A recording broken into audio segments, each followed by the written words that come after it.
دینا چاہیے. ایسا کرنا گناہ تو نہیں، کوئی گناہ نہیں، یہ تو بلکہ سنت ہے. حضرت عثمان غنی کی صحیح بخاری میں موجود ہے، قرآن کے اوراق انہوں نے جلوا دیے تھے جس کی وجہ سے قرات کا اختلاف ہو رہا ہے.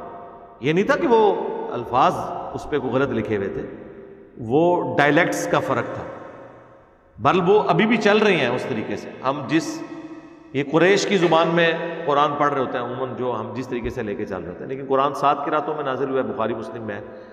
تو قرآن کے جو صفات ہیں ان کو جلا دینا یہ سب سے بہترین ذریعہ ہے پرانے اوراق کو بے ادبی سے بچانے کا.